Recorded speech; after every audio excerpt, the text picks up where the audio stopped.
Crikey. Let's talk to Mark Littlewood, Director of Popular Conservatism UK. He's up at Tory Party Conference in Manchester. Mark, very good morning to you.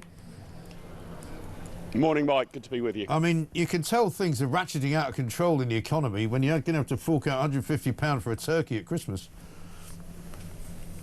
Yeah, that's pretty grim, isn't it? I mean, you know, the cost of living goes up and up and up. Wages not really keeping track with inflation. Everybody feels like they're getting a little bit poorer rather than a little bit richer every year, and after a while that starts to bite, because that seems to be the new normal now, right? It's not that we've just gone through an economic shock, it's just that the economy seems to be permanently just sort of bouncing along the floor. There doesn't seem to be much to look forward to in the 2 or 3 years ahead. All politicians talk about economic growth, don't they, Mike? But it seems to be completely elusive. We are just carrying on really on the bottom, and we could even tip into a recession, I would think, this year. I would think so. I mean, because all we see now every single week is another idea being floated by the Treasury as to where to get some more tax from. You know, last week we heard it was going to be a possibility of tax on private health care. We've heard about the possible tax on pensions, the possible mansion tax, and the doing away with council tax. This morning on the front of the iPaper, we've got Rachel Reeves looking at bank profits to raise billions, possible tax hike on the banks. Yeah, it's unbelievable, really. Here's the reality. Here's the political problem more than the economic problem. The Labour Party is completely unwilling to consider any meaningful cut in spending anywhere. I mean, they tried to pilot through some modest changes in welfare spending. I don't think they were particularly well thought out, but they were modest.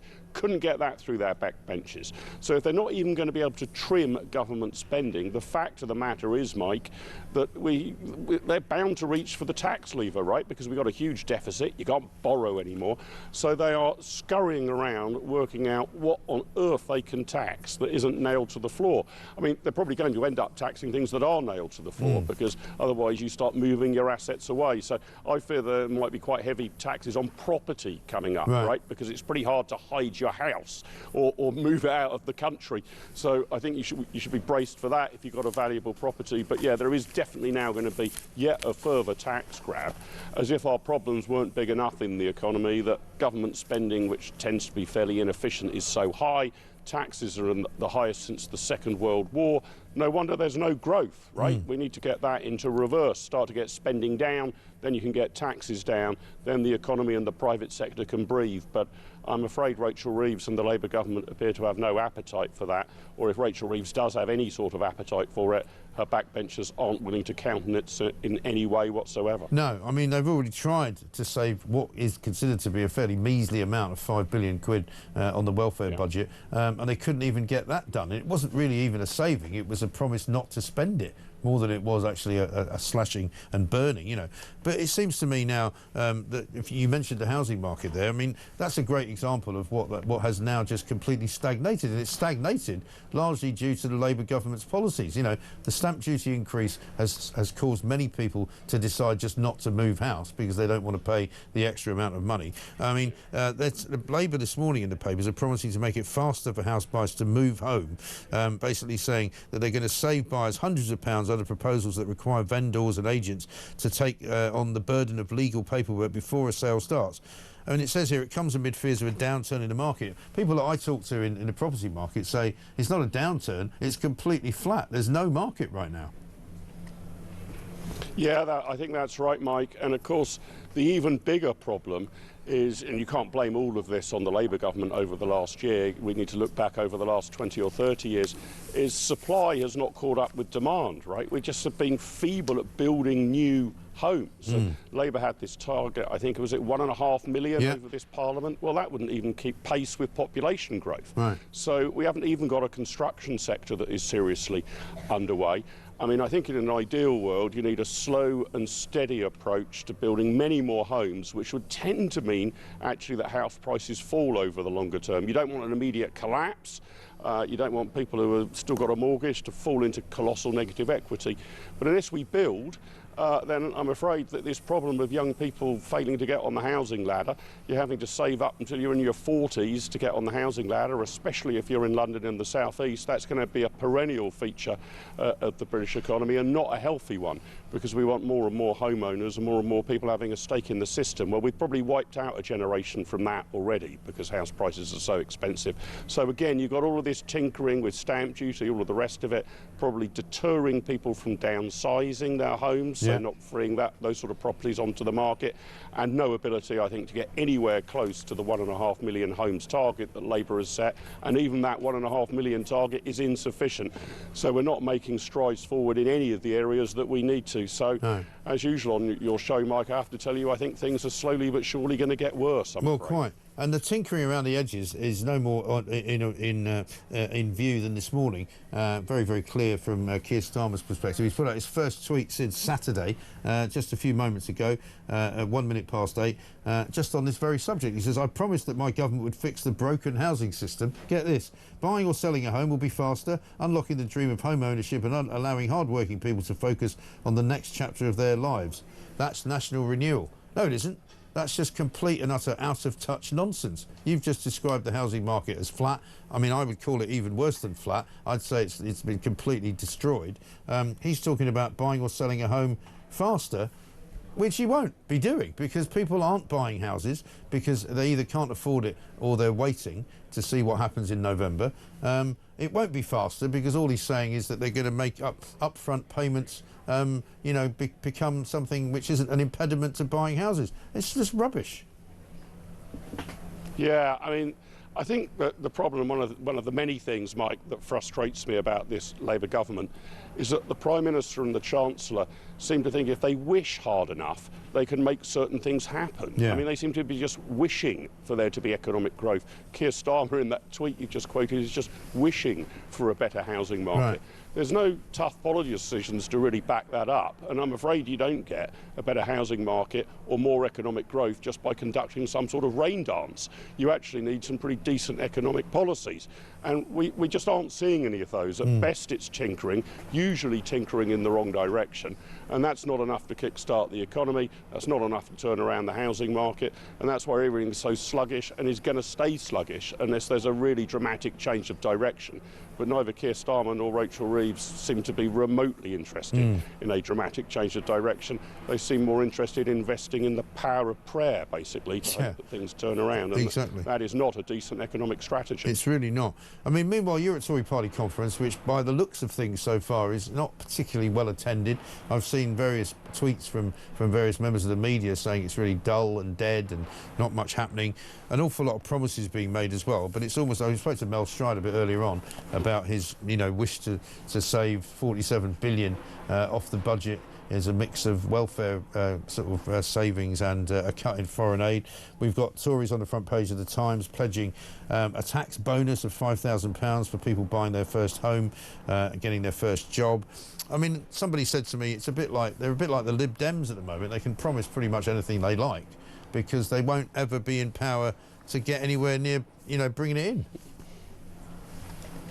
Yeah, look, Mike, I'd be lying to you if I said that the mood here at the Conservative Party conference is enormously upbeat. It isn't.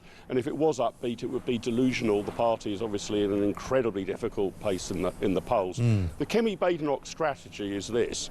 It's to slowly but steadily roll out very well thought out policies, hundreds of pages of backup material, and in the hope that a kind of serious and detailed approach will eventually appeal to the British electorate. I mean, my worry slightly is that the policy commissions that she's set up, that she's just announced that the Conservatives would indeed now leave the European Convention on Human Rights, are taking an awful long time to get to the conclusion that Nigel Farage may have been right about things all along, whether that's on ECHR or carbon net zero, where the Conservatives are also abandoning the carbon net zero target. So how are you going to distinguish yourselves between the Conservatives and Reform? Well, the concept is that the Conservatives will have a properly serious, worked-out plan that all adds up on a decent spreadsheet. But, Mike, the problem there is if nobody's listening, you're not going to get any cut-through on that. They might also be thinking that if the economy becomes more and more of an issue, immigration has perhaps dominated political debate, but if the economy and the poor performance of the economy becomes an issue, perhaps then the Conservatives get another hearing. But you're right to say, Mike, that at the moment, if the party's in the mid to high teens in the opinion polls, it doesn't look like it's on the verge of forming a government. So understandably, people just turn away and look at the parties that could form a government. So I think there needs to be a slightly bolder approach from the Conservative Party. And I don't really think the Conservatives have yet given the British public a good enough explanation of what went so badly wrong over their 14 years in office and why. There's just a sort of, well, we're under new management now, let's all move on and forget about it. But I think they need a much more compelling explanation as to why things particularly ended so badly over that 14-year period. Well, that's right. Unless you issue a proper and understandable apology, why would the public listen to you again? Yeah, because the public have moved on, unfortunately, but they've moved on to reform. I think that's the big problem the Tories have got. That's right. But Mark, listen, good to talk to you. Thanks very much indeed for taking the time. Mark Littlewood up there at Manchester Conservative Party Conference. He's Director of Popular Conservatism, saying, they need to really do a bit more to explain what went wrong and why it went wrong so badly towards the end of Rishi Sunak's premiership, because it really did. Let's get a voice note from Tony. Morning, Mike. Tony from North Somerset. I'm not going to talk about Gary Neville because the bloke's an idiot. But what I will talk about is there were nearly 500 arrests in the capital over the weekend. The silence from the government is deafening. The silence from Sadiq Khan is deafening. As you're aware, I'm from Bristol, and yesterday there was protests in Bristol, and the anti-Semitic shouts that were coming out from students, bearded lefties and stuff like that, women being spat at, and the police just idly stood by, like Avon and Somerset are doing with the Bob Villan guy who still hasn't been charged. Keep up the good work, mate.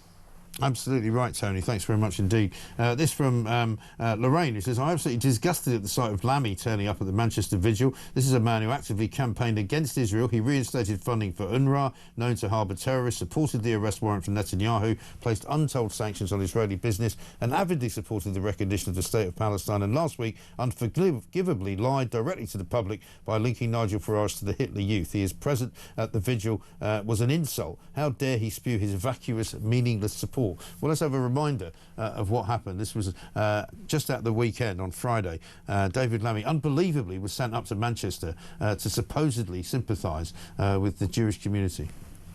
I have great pleasure in introducing our Deputy Prime Minister, David Lammy. And before I do, please, please, please, please, please, we know how we all feel. We know how we all feel. On the street. My children's school was closed today.